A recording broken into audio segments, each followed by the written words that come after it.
उत्तर प्रदेश के 21 जिलों में बाढ़ आई हुई है इन दिनों और यहां गंगा, यमुना, बेतवा, चंबल, शारदा नदियां खतरे के निशान से ऊपर बह रही हैं।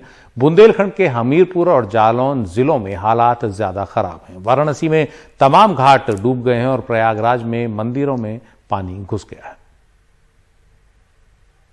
आप लोग डेंजर जोन में मत आए। नागवासु मंदिर के करीबी सीढ़ियों के पास स्नान कर लें। नदियों का जल स्तर खतरे से ऊपर है और हर घंटे बड़ी तेजी रफ्तार से नदियों का जल स्तर बढ़ रहा है। एसडीआरएफ प्रयागराज आपको चेतावनी देती है और सचेत करती है। प्रयागराज में संगम के आसपास के इलाकों में लोगों को बाढ़ के खतरों से आगाह किया जा रहा है। यहाँ गंगा और यमुना दोनों नदियां खतरे के निशान के ऊपर बह रही हैं, जिससे नदी के किनारे बसने वाले देहाती और शहरी दोनों इलाकों में पानी घुस गया है। एसडीआरएफ की टीमें बचाव में लगी हैं। दिक्कत तो बहुत ज्यादा है क्योंकि सबके घरों में पानी घुस गया है और जो भी सामान है कुछ लोग अपना सामान निकाल भी नहीं पाए। वो बाढ़ इतना तेज आया कि वो उनके अंदर चला गया और उनका जो सामान है वो भी नष्ट हो गया। कुछ खाने पीने का जो सामान था वो भी वेस्ट हो गया। प्रयागराज के दारागंज में नागवासुकी मंदिर डूबा हुआ है। दारागंज की तारीखी शाही मस्जिद का पिछला हिस्सा डूब गया है। मस्जिद में बाढ़ का पानी है, लेकिन संगम के पास लेटे हुए हनुमान जी के मंदिर के अंदर हनुमान जी की मूर्ति तक पानी आ गया है। पुजारी बाढ़ के पानी में खड़े होकर पूजा पाठ करा रहे हैं। आज के दिन का प्रतीक्षा सभी को होती है, विशेषकर प्रयागवासियों को। वैसे पूरा भारतवर्ष की प्रतीक्षा करता है कि गंगा जी यदि हनुमान जी को स्नान कराती हैं तो वह वर्ष पूरे भारत में ही नहीं विश्व में सुखमय रहता है। वाराणसी में गंगा की बाढ़ में सारे घाट डूब चुके हैं। यहाँ के घाटों पे लाखों लोग रोज पहुँचते हैं। दशाश्वमेध घाट पे आरती की जगह बदलनी पड़ी है। 80 घाट पूरा डूब चुका है। जिस कैनोपी के नीचे सुबह बनारस में हर सुबह शास्त्रीय संगीत के कार्यक्रम होते हैं, वो नदी में समा चुकी है। मणिकर्णिका घाट के डूबने से अंतिम संस्कार में भी दिक्कत है। परेशानी तो इतना है एकदम कि हर आदमी त्राहिमाम किया हुआ है। यहाँ तक कि 100 यात्री 100 लेके आ रहे हैं, उनको रास्ता तक नहीं मिल रहा है। अब पूरा टीना का बैरिकेडिंग कर दिया गया विश्वनाथ मंदिर की तरफ से, और ज़्यादा परेशानी हो गई है। हमीरपुर में यमुना बेतवा को खुश करने के लिए लोग नदी में गीत गा रहे हैं। यमुना खतरे के निशान से 3 मीटर ऊपर और बेतवा करीब 2.5 मीटर ऊपर बह रही है। हमीरपुर के 62 गांव बाढ़ में डूब गए हैं। लोग यहां से पलायन कर रहे हैं। इसी तरह जालौन जिले में 67 गांव बाढ़ में डूबे हुए हैं। इन गांवों में लोग पानी में डूबकर अपनी गिरस्ती बचाकर बाहर निकालने की कोशिश में हैं। अवगासी के रहने वाले नाव चलाते हैं। यहाँ पर परेशानियाँ क्या हैं कि बाढ़ से जो है पूरे हमारी बस्ती घिरी हुई है और यहाँ कोई स्वास्थ्य कर्मी कोई यहाँ पर दवा व दारू के लिए कोई नहीं आया। यहाँ कोई प्रशासन वगैरह है? यहाँ कोई प्रशासन नहीं आया है। लखीमपुर खीरी में शारदा नदी की कटान में तमाम मकान अंदर जा रहे हैं।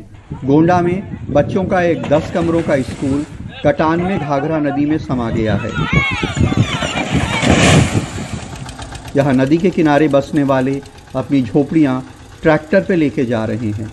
प्रदेश के तमाम जिलों में ऐसे ही नज़ारे हैं। गेहूं खरीद के मामले में रामपुर उत्तर प्रदेश में टॉप 10 पर रहा है, लेकिन अब किसानों को एमएसपी यानी न्यूनतम समर्थन मूल्य दिए जाने के नाम पर धांधली का एक बड़ा मामला सामने आया है। तमाम किसानों की फर्जी खतौनी लगाकर बिचौलियों ने ही गेहूं की फसल बेच दी। हैरानी की बात यह है कि जिन किसानों के खेतों के दस्तावेज लगाए गए उनको इसका पता ही नहीं है। रामपुर से हमारे सहयोगी रविश रंजन शुक्ला की यह खास रिपोर्ट। रामपुर के गांव रजपुरा टांडा के किसान सुच्चा सिंह ये जानकर हैरान हैं कि उनके खेत में 52 क्विंटल की उपज दिखाकर रामनारायण नाम के किसान ने इसे एमएसपी पर बेच दिया। वो कहते हैं न कभी खेत बटाई पर दिया और न कभी एमएसपी पर अपना गेहूं बेचा। ये आप इनको रामनारायण जी को जानते हैं? जी नहीं, हमें नहीं पता कौन है ये, हमारी जानकारी में है ही नहीं कोई। लेकिन ये जमीन आपकी है? जमीन हमारी है। अच्छा, जमीन अपनी है। आपने जो है वो न्यूनतम समर्थन मूल्य पर आपने गेहूं अपनी बेची? जी नहीं, हमने नहीं बेची। आपने नहीं बेची? हमने नहीं बेची। लेकिन आपके नाम से दिखाया जा रहा है इसमें कि 55 कुंटल गेहूं आपने सरकारी खरीद केंद्र पर बेचा है। हमें तो इस बात की जानकारी है ही नहीं बिल्कुल भी। दरअसल गेहूं की सरकारी खरीद में अव्वल दिख रहे रामपुर जिले में असली खेल बिचौलियों का रहा है। एनडीटीवी ने जब दर्जनों किसानों के समर्थन मूल्य पर बेचे गए गेहूं के दस्तावेज की पड़ताल की तो पता चला कि बहुत सारे किसानों को फर्जी बटाईदार बनाकर बिचौलियों ने गेहूं बेचा है। दरअसल गेहूं को समर्थन मूल्य पर बेचने के लिए ऑनलाइन रजिस्ट्रेशन कराना पड़ता है, जिसमें किसान को अपने खेत का विवरण भरना पड़ता है, फिर उसका सत्यापन एसडीएम करता है। ये फर्जीवाड़ा रजपुरा टांडा गांव के दर्जनों किसानों के साथ हुआ है। सारे गांववासी हमारे साथ में मौजूद हैं। उनका कहना है कि उन्होंने कोई भी अपनी फसल ना तो क्रय केंद्र पर एमएसपी पर बेची और ना ही किसी को बटाई उन्होंने अपनी जमीन दी है। ये लोग खुद अपनी जमीन पर खेती किसानी करते हैं। सर आप ये बताइए, ये जो डॉक्यूमेंट मैंने आपको दिखाया, आपको पता था कि आपकी जमीन को बटाई पर देकर, आपकी जमीन का खसरा खतौनी लगाकर और आपके नाम से गेहूं बेच दिया गया? नहीं, हमें कोई जानकारी नहीं है। अच्छा। हमने तो आप आए हैं, आपने बताया है तो जानकारी मिली है। हमें ऐसी कोई जानकारी नहीं है कि हमारी जमीन पर ऐसा कुछ हुआ है। सिर्फ खेतों में ही नहीं, बिचौलियों ने सड़क पर भी गेहूं की पैदावार दिखा दी, और तो और रेशम विभाग की सरकारी जमीन पर भी। ये रेशम विभाग की जमीन पर 98 कुंटल गेहूं हो सकता है? ये तो सब गेहूं बंजर पड़ी हुई है। इस पे गेहूं बंजर में कोई मतलब नहीं गेहूं होने का। अच्छा, जुतने में है ही नहीं है। रजपुरा टांडा के खेतों के कागजात को लगाकर वीरपाल, कल्लू, रामबरन, रामनारायण जैसे किसानों ने करीब 10 लाख रुपए का गेहूं बेचा। हमने अब उन किसानों को खोजा जिनके नाम से ये लाखों रुपए की खरीद हुई है। सबसे पहले हमने कल्लू नाम के किसान से संपर्क किया, जिन्होंने 1,20,000 रुपए का गेहूं रजपुरा टांडा के गांव की जमीन बटाई पर दिखाकर बेचा। उनके बेटे से हमारी फोन पर बातचीत हुई।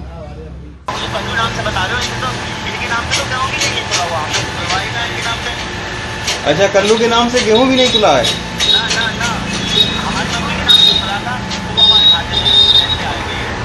अच्छा, आपकी माँ का क्या नाम है? साहबजादी के नाम से गेहूं तुला है। जो आपके चाचा ने गेहूं दिया था, उसका ये बता रहे हैं कि ये यहाँ पे इनको दिखाया है खाता। वो तो अपनी जमीन में गेहूं होता होगा। रजपुर टांडा दिखाया है, परिक्रमा मार्ग, यहाँ पे गेहूं। फिर रजपुर टांडा में बस्ती है दिखाया है, यहाँ का गेहूं दिखाया है। तो ये गेहूं जो आप लोगों ने बेचा, ये रजपुर टांडा में आपने उगाया था या अपने खेत पर उगाया था? अपने खेत में। तो फिर इसमें रजपुर टांडा कहाँ लिखा हुआ है? हम अब रामनारायण नाम के किसान के पास पहुँचे, जिनको सुच्चा सिंह के खेत का बटाईदार दिखाया गया है। ये किसकी जमीन पर आपने 97 कुंटल उगाया गेहूं? हमने तो ये है दीपक गोयल जी, उनकी जमीन में। तो ये जमीन इन्होंने गलत कर दिया है। हमने तो दीपक गोयल की जमीन में गेहूं बोया है। आपने अब सुना, ना सुच्चा सिंह को रामनारायण के बारे में पता है, ना ही रामनारायण किसान को रजपुरा टांडा के खेत और सुच्चा सिंह के बारे में पता है। लेकिन रामनारायण का गेहूं सरकारी खरीद केंद्र पर 1975 रुपए में बिका और खाते में 1,91,000 रुपए आए हैं। लेकिन रामनारायण के मुताबिक उसका गेहूं 1,850 रुपए में बिका और बिचौलियों ने खेल करके एक किसान से 11,000 रुपए बना लिए। सरकारी क्रय केंद्र पर बेचते हो तब कैसे आखिर 1700 रुपए रेट मिल रहा है? तो देता ही नहीं है कोई, 1500 को भी नहीं मिलेगा अगर वहाँ नहीं जाएंगे तो। ये घपला करते हैं। केंद्र पे कोई नहीं रहेगा। ये घपला कभी किसी से जांच नहीं करी सरकार ने। नहीं तो आपका जो खाता नंबर दिया, आपको 1972 रुपए के हिसाब से आपको पैसा मिला? ना, हमें मिला 1850 रुपए के हिसाब। अब आपको पता लग गया होगा कि इन किसानों को मोहरा बनाकर बिचौलियों ने फर्जी बटाईदार का ऑनलाइन रजिस्ट्रेशन कराया। सरकारी आंकड़ों को देखें तो पता चलता है कि इस साल गेहूं किसानों की संख्या में खासा इजाफा हुआ है। 2019-20 में 12,991 किसानों ने करीब 96,000 टन गेहूं सरकारी खरीद सेंटर पर बेचा। 2020-21 में 12,192 किसानों ने करीब 97,000 टन गेहूं बेचा, जबकि इस साल अचानक किसानों की तादाद बढ़ गई और 2021-22 में 26,254 किसानों ने 1,47,000 टन गेहूं बेचा। जिला विपणन अधिकारी ने अब इसकी जांच के लिए 7 सदस्यीय एक कमेटी भी बनाई है। इस पूरे मामले पर हमने जिला खाद्य विपणन अधिकारी से भी बात करने की कोशिश की, लेकिन उन्होंने कैमरे के सामने बात करने से इनकार कर दिया। लेकिन उनका ये ज़रूर कहना है कि इस पूरे मामले की जांच हो रही है और जो भी लोग इसमें दोषी होंगे उनके ऊपर में कार्रवाई होगी। सरकार बार बार वादा कर रही है कि एमएसपी थी, एमएसपी है और एमएसपी रहेगी, लेकिन इस तरह का फर्जीवाड़ा दिखाता है कि गेहूं की सरकारी खरीद में कैसे धांधली हो रही है। मेहनती किसानों को एमएसपी का लाभ जमीन पर बहुत कम मिल पा रहा है। रामपुर से तमकीन के साथ रवीश रंजन शुक्ला, एनडीटीवी इंडिया।